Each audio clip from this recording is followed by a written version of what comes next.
know y'all know what as up close to the front as possible means. Please, please, please. If you're in those final 3 rows, if you're in a chair with a round back,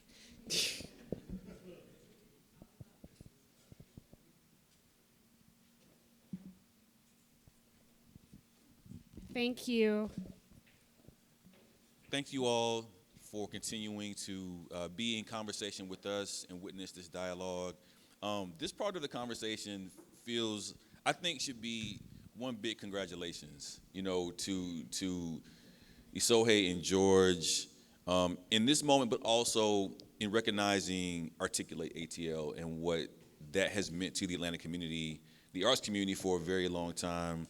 And I think that we were just talking earlier about like the value of time and just like being here long enough to lay a foundation. And I feel like that's what I think Articulate has done for many, many people. And so if you maybe could tee that up just so people know, Articulate and kind of the story, and shout out everybody, and then sort of talk about that collective journey. So we started Articulate ATL. The first year was 2012, and there were 4 of us who came together: Brandon Ball, Courtney Ware, George, and myself. And Brandon and Courtney hosted really cool vibes, parties, kickbacks in Atlanta, and they wanted to do something with the art. So we brought the art to it. They bring the vibes, and we have done 11. We'll be celebrating our 12th summer of 2024. It's only done once a year. People often ask, why don't you do it more often? Because it's just that special. It should be once a year. And every year we typically have 25 to 35 emerging Atlanta artists. They're based out of Atlanta. They keep 100% of what they sell.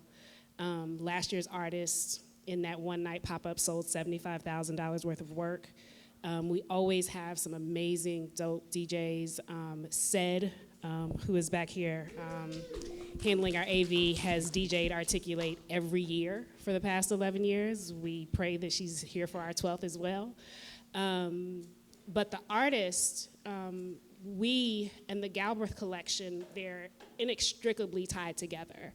There's so many artists who are part of our collection. I'd say it's about 70% of the artists have participated in Articulate. However, there's some artists who we've met and been in community with only because of Articulate. And this last part of the conversation is just testament to that. So several of the artists that have been here this evening have supported Articulate, have been a part of Articulate. But these artists in particular, without Articulate, there wouldn't have been a means or a way or a reason for us to be in community with them, to be in relationship with them. And so we recognize what Articulate has meant to the Galbreath collection and what these artists have meant to Articulate. And so that's the tee up for this part of the conversation. So let's dive into that collector journey, because you mentioned a couple different times how you and George give us sometimes a window for us to acquire before you all acquire. So, you all know the work that will be presented. You all are inspired by it. And so you do give us a little bit of a head start. But oftentimes, those pieces find their way, back, to you all, or you go seek those pieces out in those moments. So if you could talk about, again, the acquisition journey for these artists and their pieces in your collection. Yeah, so I'll start with Ruby, because we haven't purchased a piece from Ruby from Articulate. So the first piece that we purchased from Ruby, we did holiday pop-ups at the house. And Ruby was gracious enough to participate in that holiday pop-up. We wanted to showcase artists, have people over, look at some artwork, buy some artwork. And the woman with the head wrap, my sister had said, hey, we're looking for some artwork. We really like Ruby's work. Let us know if you see something that you think we'd appreciate. And so I texted her this piece, and she didn't text me back. I was like, okay. So we bought the piece because we loved the piece. And later that evening, she was like, oh, yeah, I like that. Does she still have it? nope, it's sold. Uh, but we actually ended up commissioning another piece from Ruby. It's not the same because we got the first, but it's a beautiful piece and it sits in their dining room. And my niece at 3 said, we have that same artist. And she knew it was the same artist and she knew that it was the same work. And so one of the lessons in the book is to take others along with you on your collecting journey. And Ruby has allowed for that. The other piece that I'll speak to is the man piece. It's kind of like half of a face. And Ruby said, like towards the end of the night, she said, I have one more piece in the car, but I ain't quite figured it out. And I was like, I want to see it. Like, I want to see it. And she brought it, and we loved it, and we couldn't believe that it almost went without seeing because Ruby had tried something new, and she wasn't quite sure of it. But we're grateful that we could be at the forefront because of that relationship that we had through Articulate. So with that, Ruby, could you introduce yourself and tell us a little bit about your work and your practice? So my name is Ruby Chavez. I'm an Atlanta-based artist, but I wasn't born in Atlanta, but I always found my way to Atlanta. I come from the north side.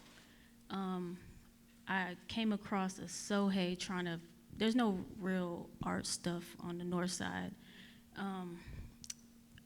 And to speak on that, I had an artist friend, Chris Williams, at the time. He and we did this piece at an event Esohe had before Articulate, I think. That was actually Brandon and Courtney's event. Brandon and Courtney's event.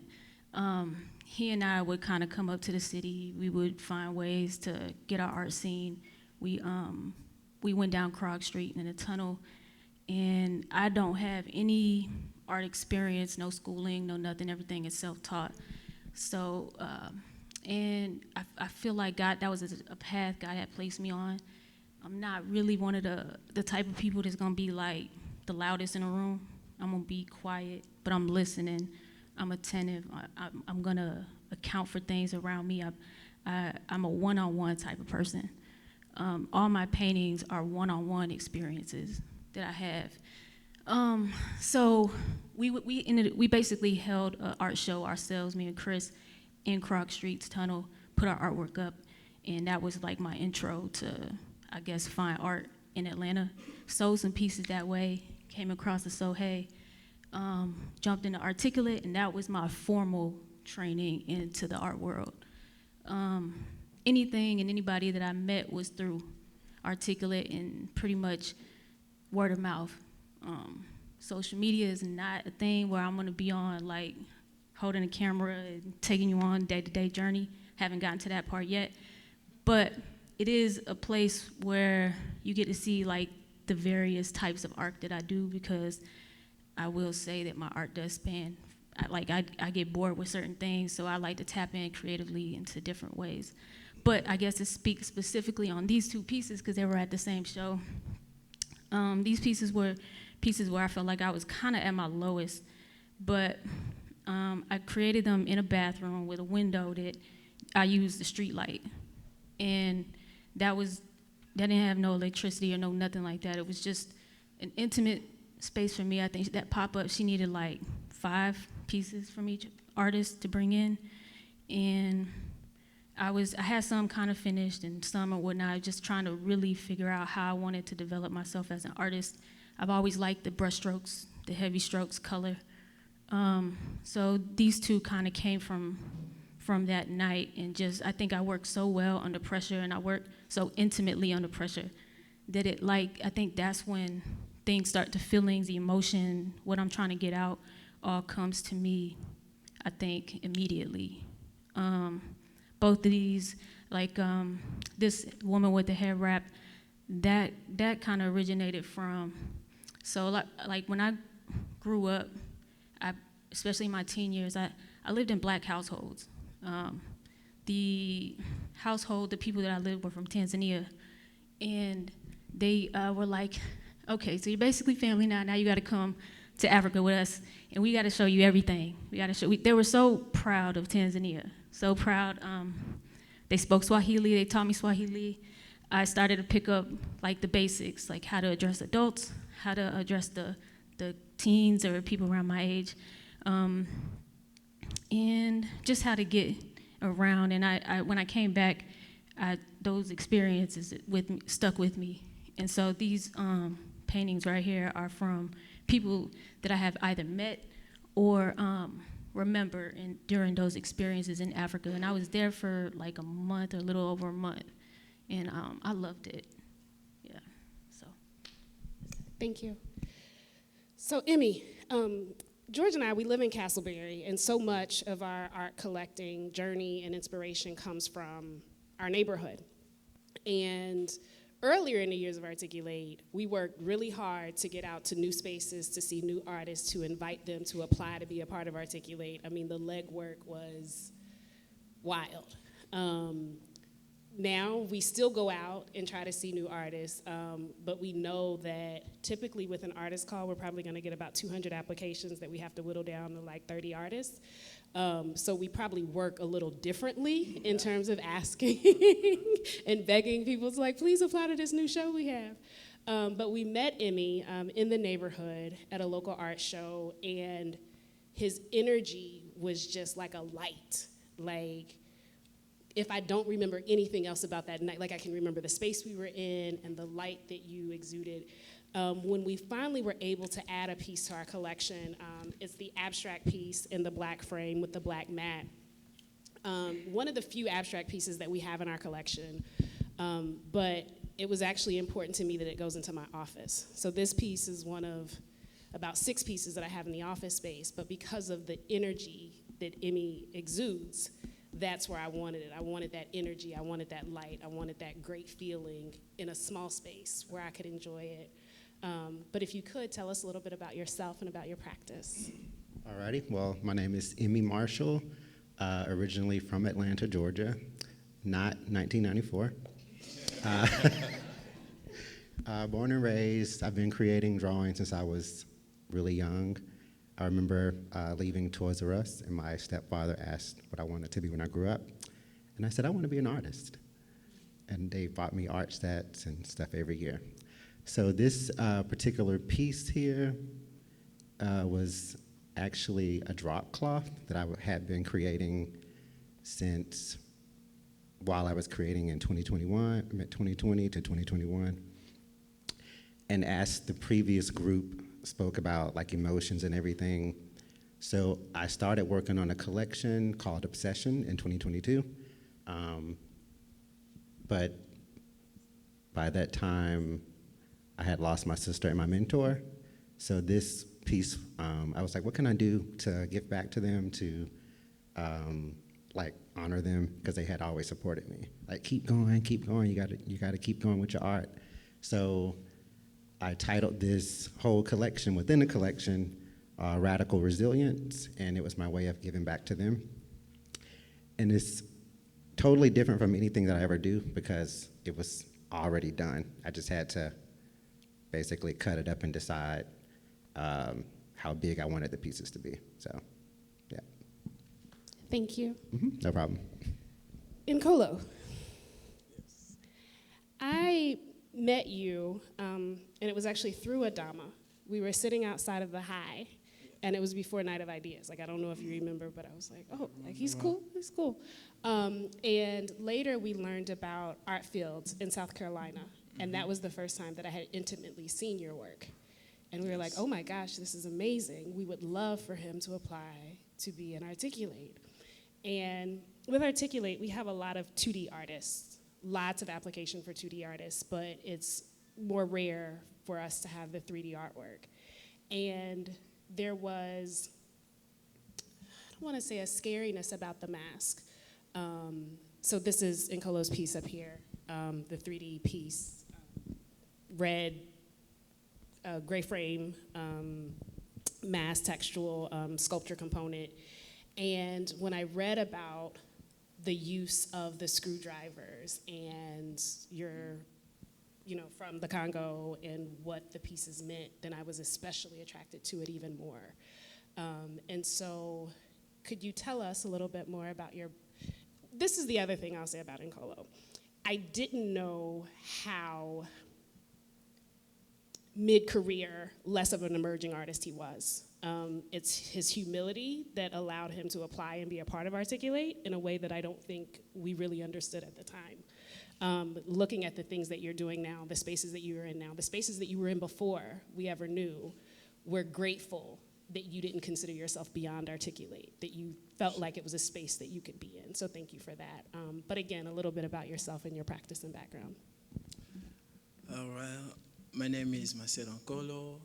You can say also. You can call me Nkola or maybe Masela. It doesn't matter. Both is my name. So it just means Lord provide. So Nkola it means Lord, and then Masela is like provide. So I was born in Congo, specifically in Kinshasa, the city. You know, Kinshasa is like a New York City, and it's a little bit like that. But you know, it's like an African, you know, image. It's not like New York. You know, we don't have like buildings, all that stuff. No, we don't have that. But we got a vibe and also culture there. So I was born there. I know a lot of people don't know about Congo. Today is like, I mean, if you go to Instagram, I think you can know much better about Congo, what's going on there, and everything. So I was born there and raised too. I moved here since 2016, and it was so hard for me. You know, the first thing you have to learn language, because we speak, you know, from home, speak French and other languages. You speak also Swahili, right? Yeah, we got, you know. I've kind of forgot a lot. Yeah, we got also Swahili. I know the basics.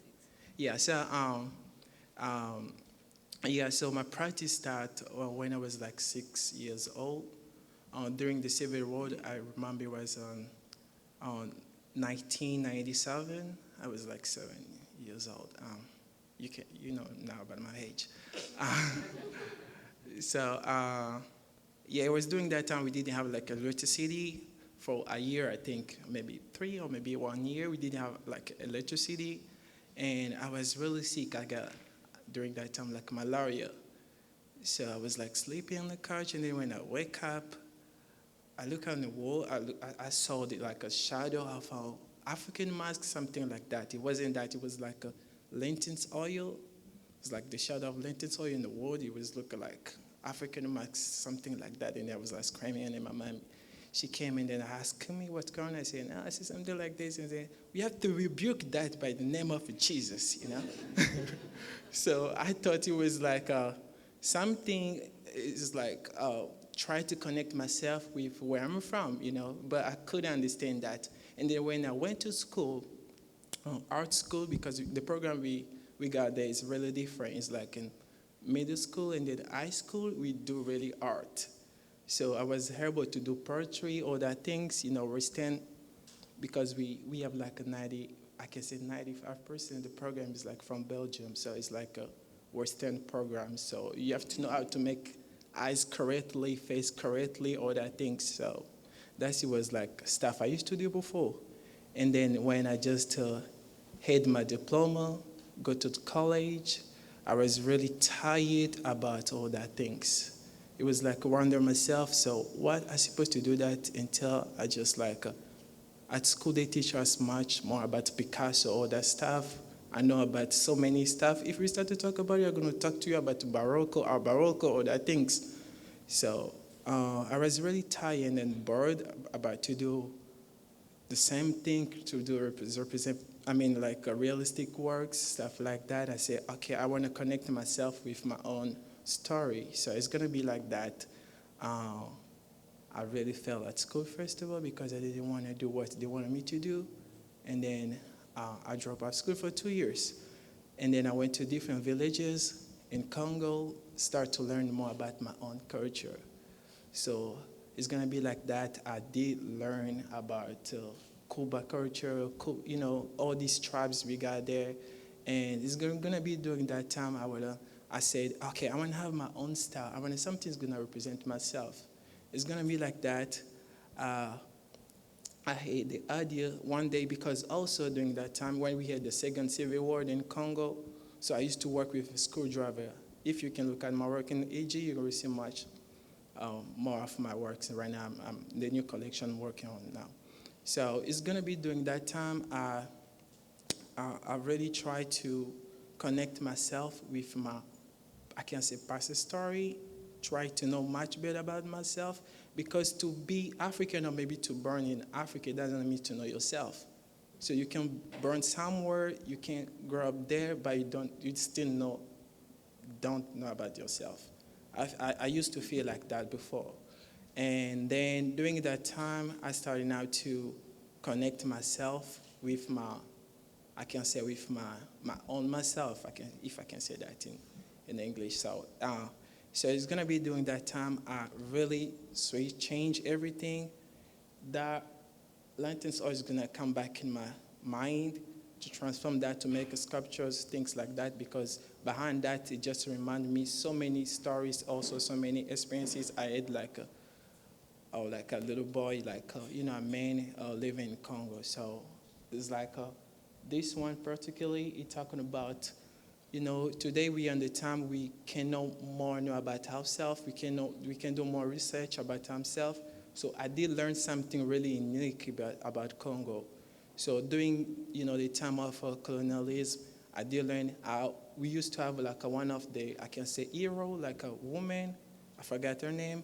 She used to own 7 leopards, and 13 leopards with her. So she was the only one woman who was really strong, fighting against I can say white people when they came in Congo, in the area of Bangala. So people don't know much about this woman. It's like when you go to in Congo, people don't talk about it. It's going to be doing that.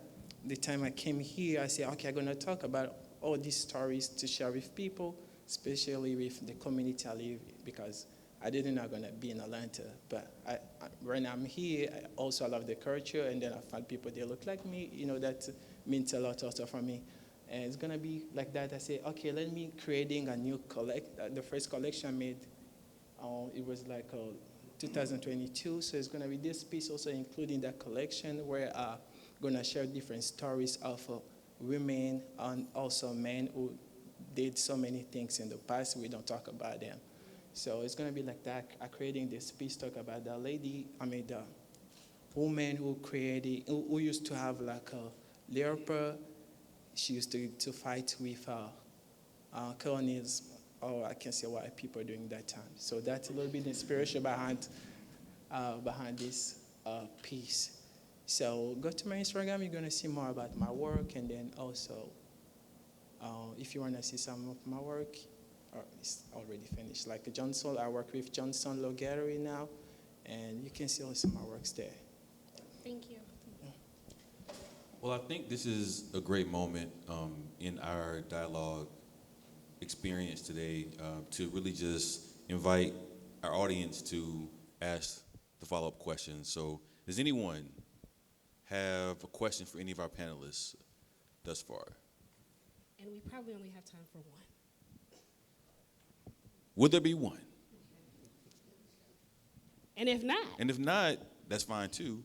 yeah, I think we could wrap it up. But yeah. I think I would say in this moment, if you would maybe sort of give us the conclusion to what it means at this point in the Galbreath collection to sort of, we're end of year, we're sort of closing out a lot of things. Like, what does it mean for you all in this moment to be thinking about this work, and even what this work means as a document of Atlanta in its own right?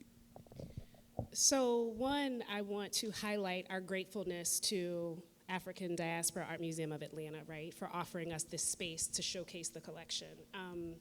Often we're waiting on someone to ask us to tell our story. Like, hey, I think you have something really interesting, tell us about it. We'd like for you to do a book. But instead for us, it's been important to create the story that we want to tell, right? We don't have to wait on somebody else to offer us or give us permission to tell our story. And for us, that's what showcasing this collection has been. We want to inspire other people to collect locally and recognize the talent that exists around us. We don't have to go somewhere else. Atlanta is full of amazing, crazy talent, but it's not just Atlanta. Wherever you are from, their family members, their friends, their people within your community who are artists that would really, really appreciate your support. And you don't have to wait for somebody else to tell you what's good, what's cool, what you should have. we know what we like. Our instinct tells us what we like. And you said something really interesting one evening when you were at the house. What's local to you is international to somebody else. And so we have a very international collection. All of these artists represent Atlanta, have close ties to Atlanta, live in Atlanta, were born in Atlanta, or went to school in Atlanta.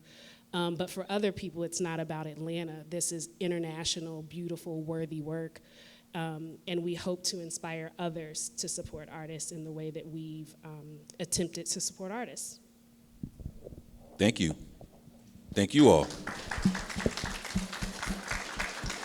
And if you happen not to RSVP for today, we would appreciate you signing ADAMA's guest book on your way out. So it's a virtual guest book, and there's a QR code back there that you can scan. But also just please support ADAMA and the work that we're doing. And if you have appreciated this programming, please consider donating to ADAMA, but also following adamatl.org, the website, or Instagram. And if you appreciate the Galbreath collection and Esohe Solutions and Esohe Galbreath and George Galbreath, please follow us on Instagram. We'd appreciate your support and helping us to continue to tell our story and have an audience. Big thank you to all of the artists who participated in the panel discussion today, but also to the artists who showed up and have been a part as well. So I see Kwame, who has a beautiful piece in our collection. Melissa Alexander provided the background, the story, the photos that are included within the beginning of the collection. Courtney Brooks is another beautiful piece that I keep in the office because of her light and her spirit. So again, thank you all.